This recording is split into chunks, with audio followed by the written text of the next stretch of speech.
Some jokes cut deeper than any argument ever could. And that night, my wife learned that lesson the hard way. My name is Adrian, and for years I put up with my wife Mia's sharp remarks, her sarcasm that tiptoed dangerously close to humiliation. Whether we were at dinner, surrounded by friends, or simply at home, she treated teasing like a game she could never lose. But that evening, with the living room dim and warm, the TV murmuring in the background, she crossed a line she never expected would matter.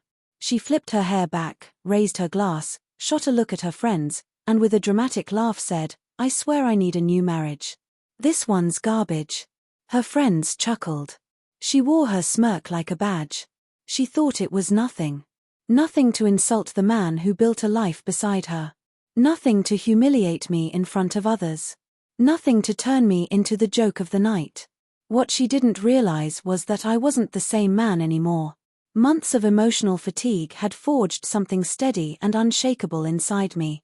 I was no longer the husband who absorbed every sting just to avoid conflict.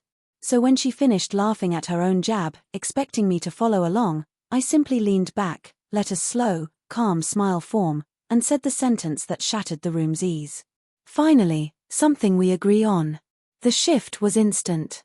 Her smile collapsed. The laughter around us died abruptly, as if someone flipped a switch. Her friends looked at each other, realizing the air had changed. Mia froze, color draining from her face as my words sank in. I hadn't raised my voice or snapped back. I delivered it quietly, steadily, cutting far deeper than any insult she had ever thrown at me. She attempted to laugh it off, but the sound was thin, shaky, breaking at the edges. "Adrian, babe, it was just a joke," she said, voice trembling as she searched for the old rhythm between us, expecting me to bend. But I didn't. I held her gaze, calm, firm, unmovable, letting the weight of what I'd said settle on her shoulders. The silence thickened around her like a cold cord tightening. Her friends looked away, uncomfortable witnesses to a dynamic they had never seen before. And she felt it. Every ounce of it. For the first time, she wasn't steering the moment. For the first time, she couldn't control the tone. For the first time, she realized mocking the life I held together came with consequences. Her friends left soon after, awkward, hurried, grateful for an excuse to escape. When the door closed, Mia turned toward me, the mask gone entirely. "Why would you say that?" she whispered, as though she couldn't grasp the years of hurt she had layered onto me. I met her eyes with a clarity she had never seen from me before and said, "Because I'm done being the punchline in my own marriage." Her breath caught. What I saw in her eyes wasn't anger, it was fear. Fear of losing something she assumed would always be there no matter how hard she pushed, mocked, or belittled it. She sank onto the couch, hands trembling, finally seeing what she had refused to acknowledge. For years, she mistook my silence for agreement. My patience for weakness. My calm for apathy. She never understood it was restraint. And with one sentence, I showed her the version of me she never believed existed.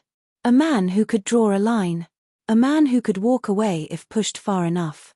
A man who valued himself too much to be her source of cheap entertainment. As minutes passed, she tried to speak soft apologies, excuses, explanations, but none reached me. She had mocked our marriage so casually, so confidently, never imagining the day the joke would land on her. And now she sat there absorbing the weight of her own words.